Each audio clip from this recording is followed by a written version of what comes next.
الحمد لله رب العالمين والصلاة والسلام على سيد الأنبياء والمرسلين وعلى آله وصحبه أجمعين. قابل احترام صدر تقریب محترمہ مجیدہ وائیں صاحبہ، قابل احترام خواتین و حضرات،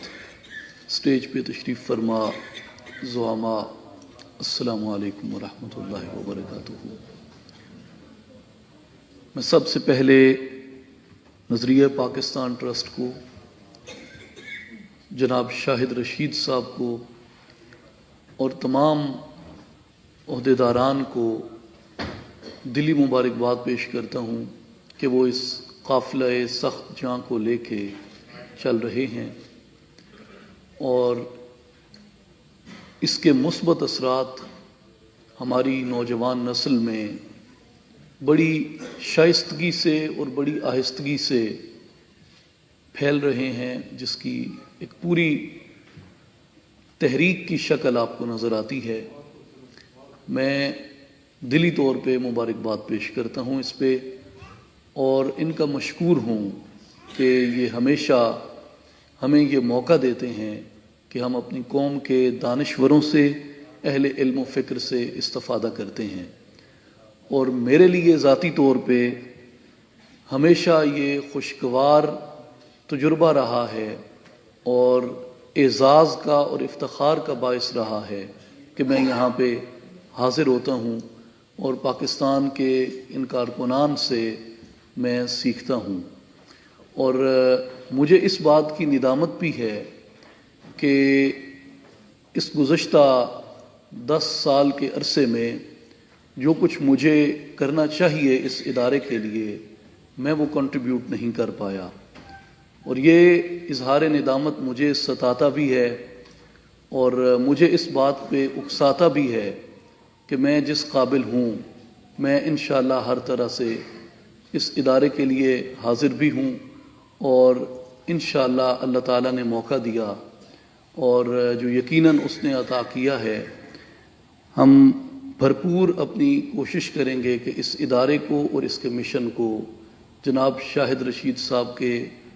جناب رفیق تارڑ صاحب کے اور ڈاکٹر رفیق احمد صاحب کے زیر قیادت اس کو آگے لے کے بڑھیں اور آگے لے کے چلیں۔ جہاں تک موضوع کا تعلق ہے، اس پہ اب بڑی گرم بحث ہے پورے ملک میں، اس لیے کہ ہمارے ملک میں اس ڈیبیٹ کو حکومتی سطح سے بہت زیادہ فروغ ملا، اور میں یہ بھی کئی بار میں نے محسوس کیا ہے کہ جس وقت کوئی بھی یہ بات نہیں کر رہا تھا اسلامی فلاحی ریاست مدینہ کی طرز پہ، اس وقت یہ بات یہاں سے ہو رہی تھی، نظریہ پاکستان ٹرسٹ سے، اور یہ اسی کا ثمرہ ہے کہ آج اقتدار کے ایوانوں میں آپ کو ریاست مدینہ کی طرز پہ اسلامی فلاحی ریاست کی بحث سنائی دیتی ہے۔ اور مجھے ایک بڑی خوبصورت بات اسلام میں یہ نظر آتی ہے کہ مسلمان کی ترقی اور مسلمان کی اپنے معاملات کے اندر صحیح اسلامی معنوں میں اطاعت، وہ ریاست اور اسلامی ریاست کے اندر رہ کے زیادہ بہتر طریقے سے ممکن ہوتی ہے، اور اسلام میں باقی مذاہب کی نسبت ایک یہ حسن اور خوبی یہ ہے کہ یہ اپنی ابتدا ہی میں ریاست اور حکومت اور فتوحات اور غلبے کی طرف لے کے جاتا ہے۔ یعنی میں 3 ایسے واقعات آپ کو عرض کرنا چاہتا ہوں جو آپ کو یہ بتائیں گے کہ اسلام کا مدعا ہی غلبہ ہے، جو کہ بعثت مصطفی صلی اللہ علیہ وآلہ وسلم کا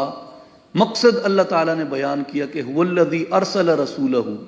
بالہدی ودین الحق لیظہرہ علی الدین کلہ، کہ اس نے اپنے رسول کو مبعوث اسی لیے فرمایا ہے دین حق کے ساتھ، ہدایت کے ساتھ، لِيُظْهِرَهُ عَلَى الدِّينِ كُلِّهِ، تاکہ وہ تمام ادیان پہ غالب آ جائے۔ یعنی اس کا مطلب یہ ہے کہ وہ ظلم کو، جبر کو، بربریت کو ختم کر دے اور انصاف قائم ہو جائے، عدل قائم ہو جائے، معاشرتی عدل، معاشی عدل، اقتصادی عدل، سیاسی عدل اور عدل عامہ، جن جن معنوں میں اس کی ضرورت ہے جہاں جہاں پہ۔ اب آپ غور کیجئے کہ ابھی اسلام کا پیغام مکے سے باہر نہیں نکلا، اور ابھی دعوت بالکل اپنی ابتدائی بنیادوں پہ ہے۔ چند نوجوان ہیں، چند غلام ہیں، چند خواتین ہیں، اور شاید سرداروں میں سے یا بڑے گھرانوں میں سے کوئی دو چار اکا دکا افراد حلقہ بگوش اسلام ہیں، اور سرکار دو عالم صلی اللہ علیہ وآلہ وسلم مکہ میں اس دعوت کے فروغ کے لیے ابھی کوشاں ہیں۔ مکہ سے باہر ابھی یہ دعوت نکلی ہی نہیں، شاید چند ایک لوگ ہوں جو اس کو جانتے ہوں۔ اور کفار کو تشویش ہے کہ عبد المطلب کا پوتا، عبداللہ کا بیٹا، ابو طالب کا بھتیجا صلی اللہ علیہ وآلہ وسلم، وہ کیا باتیں کر رہے ہیں جس سے کہ پوری مکہ کی بستی میں اضطراب ہے اور تشویش ہے۔ وہ سب لوگ اکٹھے ہوئے حضرت ابو طالب کے پاس، اور انہوں نے آ کے کہا کہ آپ کو معلوم ہے کہ آپ کے بھتیجے اور ہمارے درمیان کچھ باتوں پہ نزاع ہے، ایک اختلاف سا ہے، تو ہم یہ چاہتے ہیں کہ کچھ لے دے ہو جائے، وہ کچھ ہم سے لے لیں اور اس کے عوض ہم کو وہ کچھ دے دیں۔ تو انہوں نے آ کے بات کی سرکار دو عالم صلی اللہ علیہ وسلم سے۔ آقا دو عالم صلی اللہ علیہ وآلہ وسلم نے فرمایا کہ میں بالکل اس بات پہ تیار ہوں کہ آپ اگر کچھ لینا اور کچھ دینا چاہتے ہیں تو میں بالکل آپ سے یہ ڈیل کرنا چاہتا ہوں، لیکن میں آپ کو یہ بھی بتا دوں کہ آپ مجھے ایک چیز دے دیں، مجھے ایک کلمہ دے دیں، ایک چیز، ایک قول دے دیں، اس قول کے بدلے میں آپ کو یقین دلاتا ہوں کہ عربوں کے تسلط میں پورا عرب بھی آ جائے گا، پورا عجم بھی آ جائے گا، پورا عرب بھی آ جائے گا، پورا عجم بھی آ جائے گا۔ وہ ایک کلمہ مجھے دے دو، اور وہ ایک کلمہ ہے لا الہ الا اللہ محمد الرسول اللہ۔ ابھی آپ اندازہ لگائیے کہ کوئی ریاست کے، فوج کے، قافلے کے، لشکر کے، جنگ کے، غلبے کے، کیسر و کسرا سے ٹکرانے کی بات کون کر رہا ہے جس کے ماننے والوں کی تعداد 25 یا 50 سے زیادہ نہیں ہے، جو محصور ہے اس بستی کے اندر، مظالم کا نشانہ بنا ہوا ہے، کفار کے ظلم و ستم کا شکار ہے، وہ کہہ رہا ہے کہ وہ ایک کلمہ تمہیں عرب و عجم کی حکمرانی دے گا۔ اس کا مطلب یہ ہے کہ جو غلبہ ہے اور جو ریاست ہے وہ اسلام کی اس سرشت میں ہے جبکہ ابھی اس کا تعارف بھی نہ ہوا ہو۔ دوسری بات، جو بیعت عقبہ ہوئی جس میں آ کے انصار نے سرکار دو عالم صلی اللہ علیہ وآلہ وسلم کے دست مبارک پہ اسلام قبول کیا، آقا علیہ الصلوۃ والسلام نے اسی وقت اوس اور خزرج کی پارلیمنٹ تشکیل دی۔ یہ کون سا وقت ہے؟ جب طائف والوں نے بھی قبول نہیں کیا، مکہ والوں نے بھی قبول نہیں کیا، اور ابھی ہجرت کی تیاریاں ہیں، اور سرکار دو عالم صلی اللہ علیہ وآلہ وسلم مدینہ والوں کے ساتھ اپنی سفارت بڑھا رہے ہیں، اپنی راہ و رسم بڑھا رہے ہیں۔ ان کے ساتھ آپ نے مل کے، بعض نے 11 کہا ہے، بعض نے 12 کہا ہے، اور اس سے زیادہ کا عدد بھی آیا ہے۔ جن میں سے کہا گیا ہے اگر 12 کا عدد ہے تو وہ کہتے ہیں کہ 3 غالباً اوس سے تھے اور 9 خزرج سے تھے۔ پارلیمنٹ وہیں آپ نے تشکیل دے دی، ان کے نقباء مقرر کر دیے، اور یہ جو ڈیولوشن آف پاور کا سسٹم تھا مدینہ میں، یہ بہت خوبصورت تھا۔ یہ تو بعد میں پورا اس کا ایوولوشن ہوا ہے، آپ کو عہد فاروقی تک، عہد عثمانی تک پوری پارلیمنٹ مدینہ میں نظر آتی ہے، جس میں آپ ہر 10 کے اوپر ایک نقیب مقرر ہوتا تھا، ہر 10 لوگوں پہ ایک نقیب مقرر ہوتا تھا۔ اور 10 نقیبوں کے اوپر ایک عریف مقرر ہوتا تھا،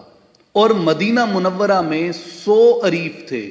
جو سرکار دو عالم صلی اللہ علیہ وآلہ وسلم کی نمائندگی کرتے تھے پوری ریاست کے اندر، مختلف قبائل سے تعلق رکھتے تھے۔ اب یہ جو ڈیولوشن آف پاور ہے، عوامی نمائندگی کا جو کانسیپٹ ہے، یہ مدینہ میں تو وہیں سے آتا ہے،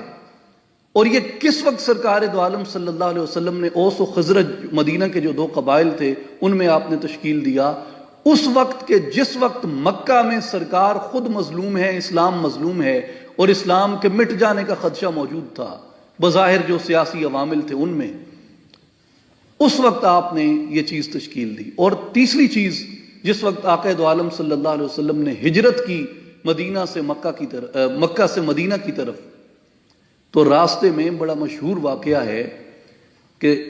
سراقہ آ کے ملے،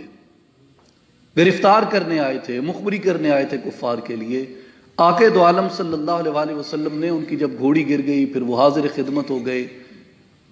آقا دو عالم صلی اللہ علیہ وسلم نے ان کو فرمایا کہ سراقہ وہ وقت یاد کرو جب تمہارے ہاتھوں کے اندر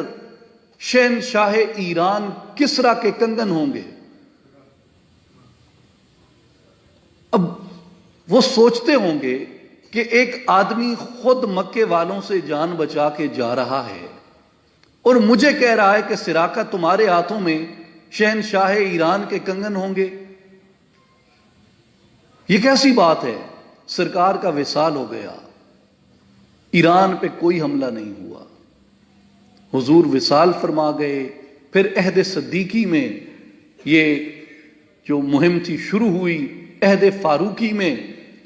جو مدائن تھا وہ فتح ہوا، اور باقی جو ان کے علاقے تھے وہ فتح ہوئے ایران کے۔ اور جس دن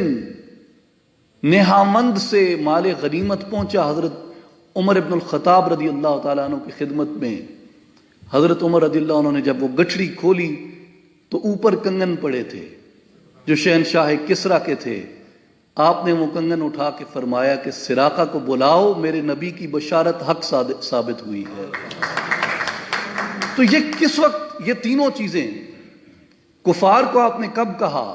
کہ تم کلمے کا اقرار کر لو، عرب و عجم تمہارے زیر نگیں ہوگا، جس وقت اسلام کی کوئی پذیرائی نہیں ہوئی تھی عرب میں حتیٰ کہ مکہ میں۔ اور بیعت عقبہ کب ہوئی؟ جس وقت کے سرکار دو عالم صلی اللہ علیہ وسلم ہجرت کی تیاری فرما رہے ہیں اور مدینہ کے ساتھ سفارت بڑھا رہے ہیں، اور ابھی اسلام مکہ میں مظلوم ہی ہے۔ ایک وفد حبشہ جا چکا ہے جان بچانے کے لیے اور وہاں اسلام کی تبلیغ کے لیے۔ اور تیسرا واقعہ کب ہوا؟ جب آپ صلی اللہ علیہ وآلہ وسلم مکہ اور مدینہ کے درمیان ہیں۔ اس لیے قرآن کریم جب یہ کہتا ہے کہ لِيُظْهِرَهُ عَلَى الدِّينِ كُلِّهِ، کہ ہم نے اپنے نبی صلی اللہ علیہ وآلہ وسلم کو کل ادیان کے اوپر جن کے ذریعے سے ظلم، جبر، ستم، ناانصافی، جھوٹ، فساد، فتنہ پھیلتا ہے، ان سب کو ختم کر کے ان کے اوپر حق اور عدل اور انصاف اور سچ اور دیانت اور شرافت اور صداقت اور شرم و حیا کو قائم کرنے کے لیے ہم نے اس نبی کو بھیجا ہے۔ اس نبی نے یہ بتایا کہ یہ دین اپنی پہلی ابتدا سے ہی اس ترتیب سے چلتا ہے۔ اور اس لیے مجھے کئی بار غالباً اسی حال میں اجمل نیازی صاحب نے ایک جملہ کہا تھا، اور میں یہ احادیث جب بھی پڑھتا ہوں میرے ذہن میں اجمل نیازی گونجتا ہے۔ انہوں نے کہا تھا کہ مسلمان کو زیر و زبر تو کیا جا سکتا ہے، مسلمان کو زیر نہیں کیا جا سکتا۔ اب یہ بات بالکل صحیح ہے، مسلمان کبھی شکست نہیں مانتا، قتل ہو جائے گا، شہید ہو جائے گا، کٹ جائے گا، کنبہ کٹوا دے گا، فوج ساری کٹ جائے گی، لیکن مسلمان کی سرشت میں بزدلی نہیں ہے۔ اس لیے اقبال نے کہا تھا کہ مسلمان کے لہو میں ہے سلیقہ دل نوازی کا، محبت حسن عالمگیر ہے مردان غازی کا۔ یہ اسلام کی ایسی تربیت ہے جو پہلے ہی دن آپ یوں سمجھیں کہ یہ جو اس کا فنکشن ہے لا الہ الا اللہ محمد رسول اللہ کے نیٹ ورک پہ آتے ہی اس کی شجاعت اور بہادری کا یہ پیکج آن ہو جاتا ہے۔ اس کے بعد یہ کٹ جائے گا، مٹ جائے گا، ختم ہو جائے گا، سولیوں پہ چڑھا دیا جائے، نیزوں پہ چڑھا دیا جائے، یہ ہار نہیں مانتا، یہ شکست نہیں مانتا۔ اور میں اس بات کو یہ دیکھتا ہوں کہ ہم جنہوں نے لا الہ الا اللہ محمد الرسول اللہ کا اعتراف کیا، مجھے ساری کی ساری وہ یاد آتی ہے جو ریاست مدینہ کی تھی۔ ہمارے ہاں بھی یہاں پہ کچھ نہیں تھا،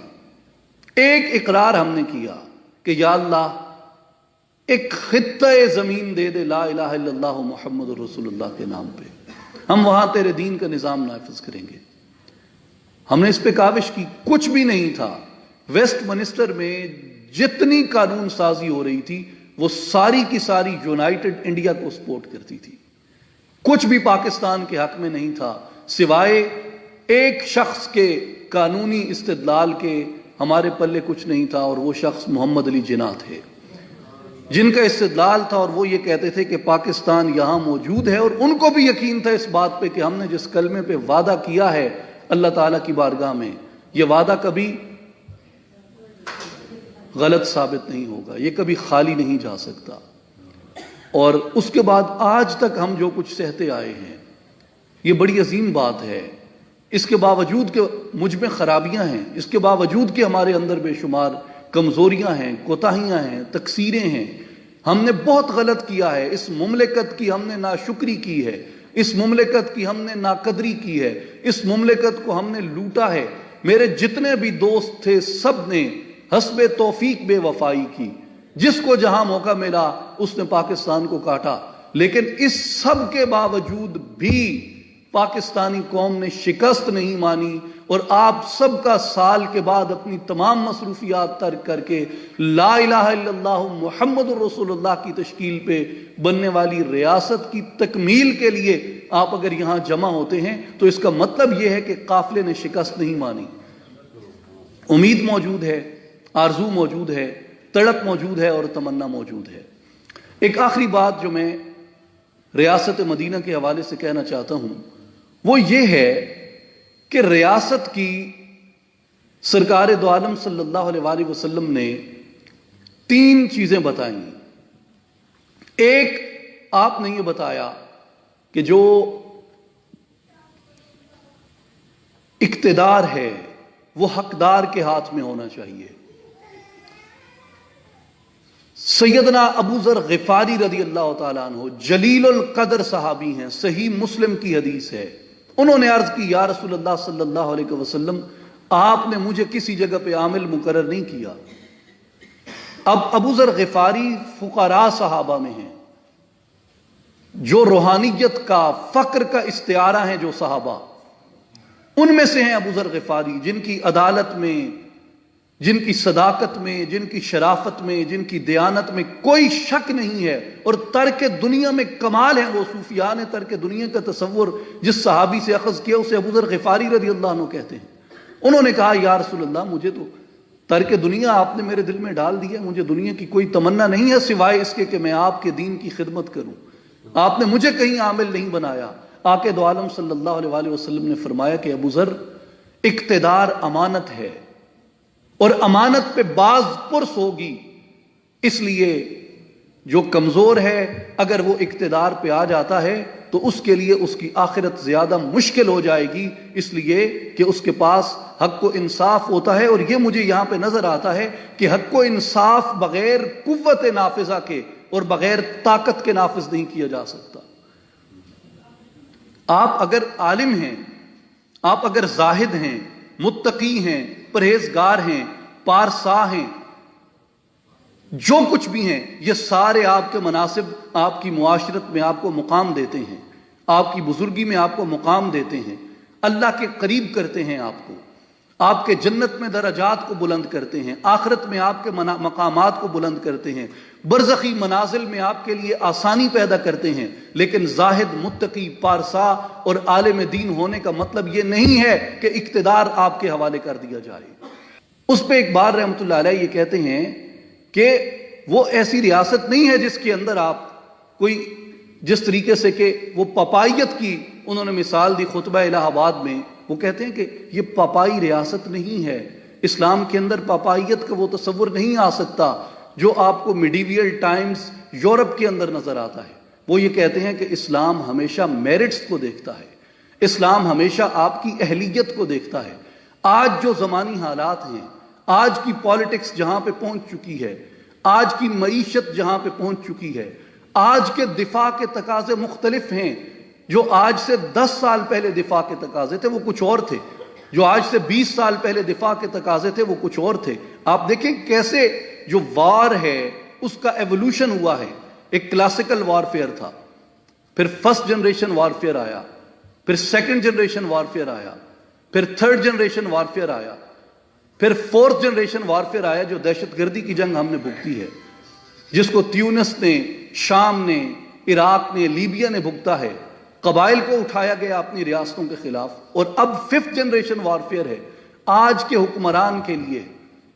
آج کی سیاسی تحریکوں کے لیے تقاضے مختلف ہیں ملکی دفاع کے۔ آج جنگ توپوں سے، ہتھیاروں سے نہیں لڑی جاتی۔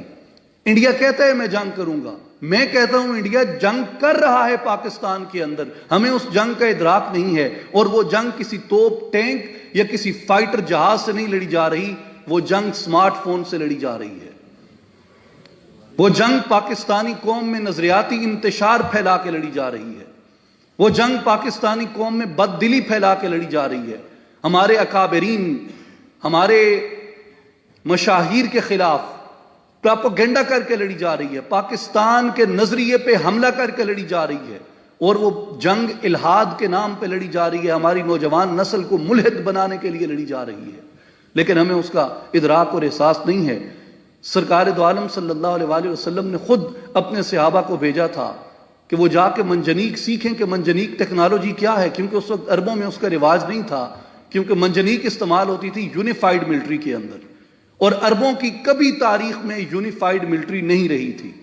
پہلی بار عربوں کی یونیفائیڈ ملٹری جو تھی وہ اسلام کے آنے کے بعد بنی۔ یونیفائیڈ ملٹری، پہلے قبائلی جنگیں ہوتی تھیں، وہ پہلوانی اپنے طریقے سے یا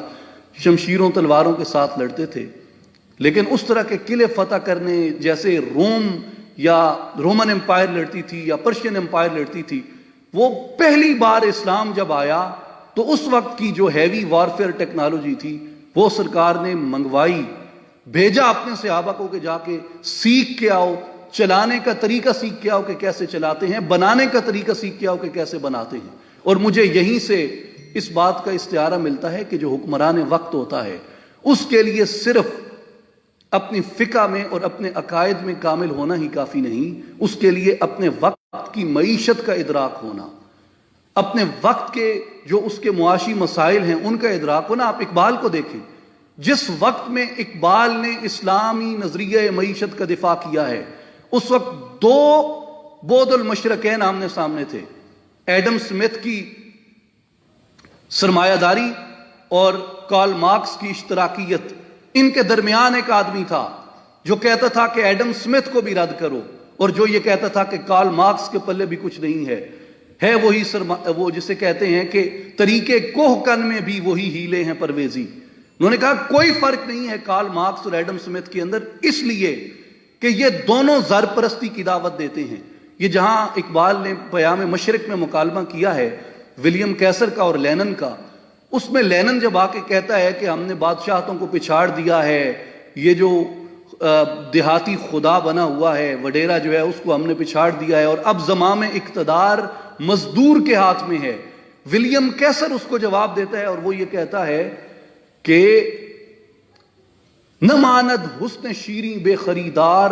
اگر خسرو نباشد کوہ کا نست۔ وہ کہتا ہے کہ حسن شیریں کا خریدار تو موجود ہے، اگر خسرو نہیں ہے تو مزدور ہے۔ بات تو یہ ہے کہ زر پرستی اور ہوس زر اپنی جگہ پہ موجود ہے، وہ چاہے بادشاہ کے دل میں ہو، وہ چاہے مزدور کے دل میں ہو۔ ہمیں تو ایسا نظام چاہیے جو ہوس زر کو ختم کرے، اعتدال پیدا کرے طبیعت کے اندر، اور وہ اقبال کہتے ہیں۔ آپ اس پہ میں ہمیشہ کہتا ہوں کہ اقبال کی جو نظم ہے ابلیس کی مجلس شورا، آپ اس کو ضرور دیکھیں، جس میں ابلیس یہ کہتا ہے عصر حاضر کے تقاضاؤں سے ہے لیکن یہ خوف ہو نہ جائے آشکارا شرع پیغمبر کہیں۔ اسلام جو ہے وہ آپ کو اعتدال کی دعوت دیتا ہے، اسلام آپ کو انصاف کی دعوت دیتا ہے، اور وہ جو دولت کی ریل پیل ہے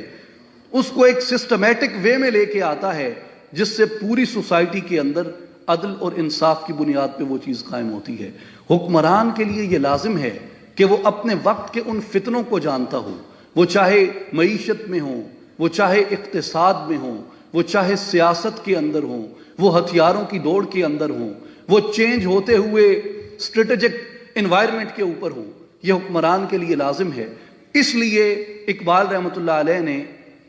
یہ کہا تھا کہ اسلام میں پپائیت کا تصور نہیں، جو اسلام میں ریاست ہوگی وہ ملائیت کی نمائندہ نہیں، وہ صحیح اسلام کی نمائندہ ہوگی۔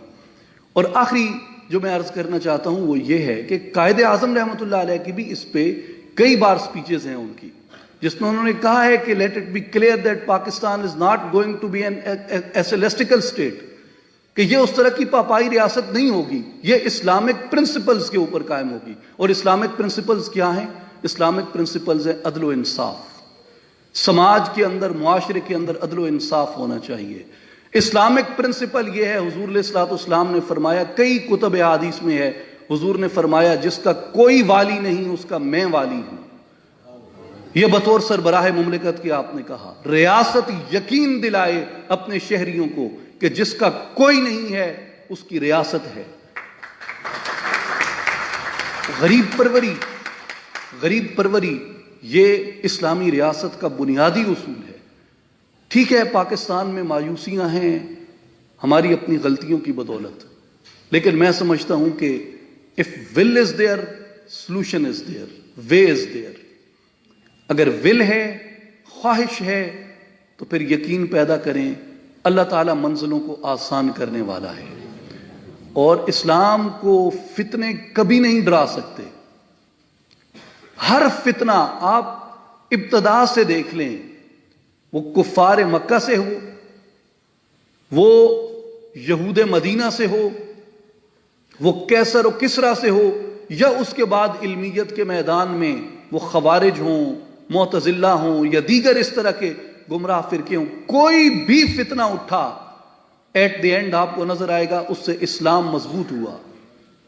فتنوں سے اسلام کمزور نہیں ہوتا، اسلام مسلمان کے ایمان کی کمزوری سے کمزور ہو سکتا ہے، فتنے اسے کمزور نہیں کر سکتے۔ اگر فتنے ہیں تو بندہ مومن کا ایمان کس لیے ہے؟ وہ ان فتنوں کو مٹانے کے لیے ہے۔ یہی بات اقبال آج کے لیے کہتے ہیں کہ دنیا کو ہے پھر مار کے روح و بدن پیش، تہذیب نے پھر اپنے درندوں کو ابھارا، اللہ کو پامردی مومن پہ بھروسہ، ابلیس کو یورپ کی مشینوں کا سہارا۔ ان فتنوں کے سامنے اللہ تعالیٰ نے مسلمان کے پائے ثبات کو جو تقویت دی ہے، آج ہمیں اس کی ضرورت ہے۔ ہم اس ایمان پہ، اس یقین پہ کھڑے ہو جائیں تو منزل دور نہیں ہے۔ میں آج بھی اس بات پہ